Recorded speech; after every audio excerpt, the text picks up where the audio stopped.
Welcome back to Federalist Gameday. I'm your host, Jerry Forrester, alongside JD Davis and Ronald Withers.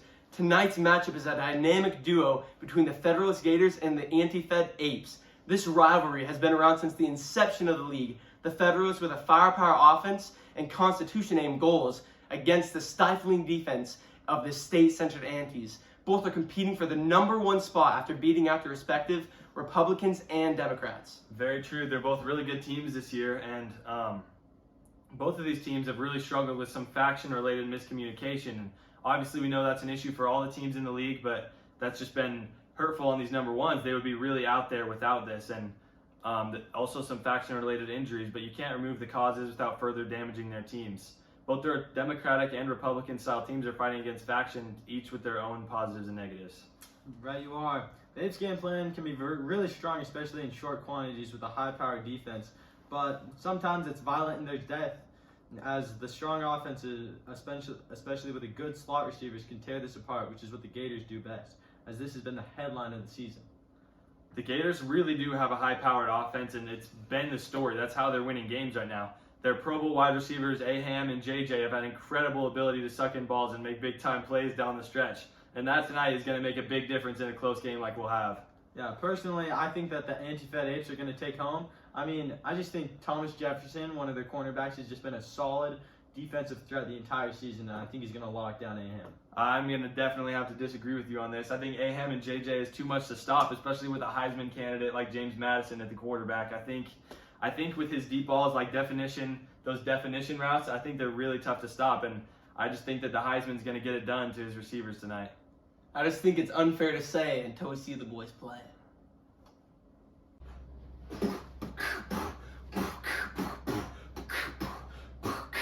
Welcome back to the post-game show. Federalist Game Day, you already know. Federalist won and has our poop. Gotta stick around and we'll keep you in the loop. Over to Ron! Ron Withers here to break down one of the plays on their game-winning drive. So the Federalists had the ball middle of the field at about the 45-yard line. Quarterback James Madison in, obviously, Heisman candidate, great player. At the top of the field, we're going to have Alexander Hamilton as the left receiver. And on the opposite side, we're going to have John Jay, who will be guarded by Thomas Jefferson. One of the best corners in the league. He's been great all year. Really comparable to Jalen Ramsey with his hit sticks, etc. And so just to start breaking down this play, they're going to send Alexander Hamilton on a 10-yard curl, which their corner does a great job stopping, but we're just looking for that quick hitter, get out of bounds, pick up a first down. James Madison in shotgun, feels the blitz off the outside, and this is where John Jay is really going to come into play. John Jay is going to hit Thomas Jefferson with a double move here at about 10 yards and leap to this corner, and James Madison, under the pressure, is going to throw him a lob, going to get it out just in time for this definition deep ball, and John Jay is going to haul that one in and get out of bounds in time for another play, setting up the game-winning play. Down to you, Jay. Thank you, Ronald, for that detailed analysis. I'm here with the amazing player, John Jay. Jay, what was going on through your head during that exciting play that gave us all chills?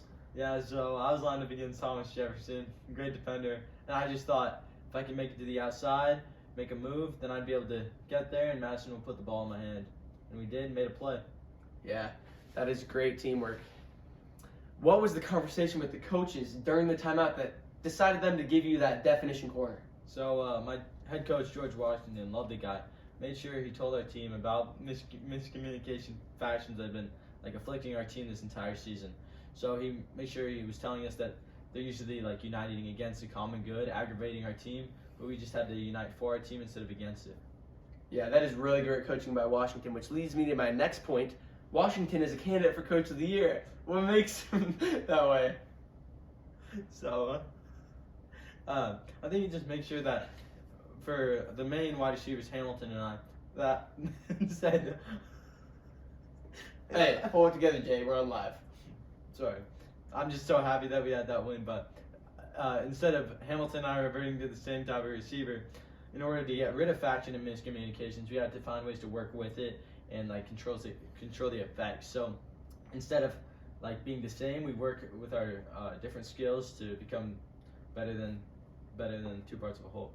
Interesting. That is a great outlook on the game to help you guys get the win. Back to the studio. Thanks, Jerry. And my oh my has John Jay been in the gym. We'd like to take some time to thank our sponsors and our viewership. First, although it hasn't been founded yet, Microsoft for allowing this post-game interview and analysis. We'd also like to thank you, Mr. Forrester's third period class, for allowing this video to air. Back time to you, Gerald. Thank you, JD, and I'm here with Alexander Hamilton, who had a monster game tonight, or let's call him as the press and his teammates do, pressed ham. So, how did you play tonight? Both teams played hard. Yes, they did. Directly after his incredible pass to Jay, Madison hits you with a deep syllogism pass in the back of the end zone to win the game. What's your thoughts on that play?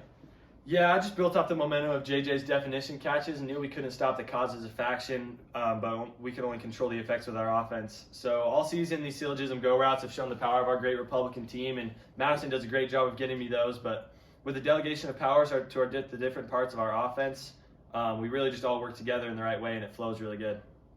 The press has really pointed out the small size of your team, and that James Madison mainly only targets you, John Jay, and John Adams. How do you think this affects your team? So I really think that for some teams this could be hard and it could be a struggle, especially for the guys on the bench and the guys that aren't getting as many reps and such. But for us, we have that balance that Democratic style teams just don't, and we really flow really cohesively. And James said it best, that if our team was too large, we'd be too little acquainted with our smaller circumstances. But we keep it tight, and Madison knows his receivers. Yeah! And boy! Thank you for watching tonight. On behalf of myself, JD Davis, and Ronald Withers, we'd like to tell you and all of America, have a great night.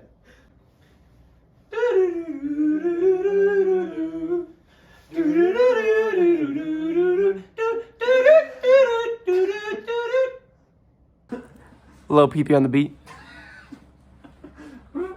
Yeah! Yeet, yeet, skirt, skirt, yeet, skirt, yeet, skirt. Drop that, yeet that, skirt that. You never loved me, Mom, when I needed you. Yeah. Yeet, yeet, skirt, yeet.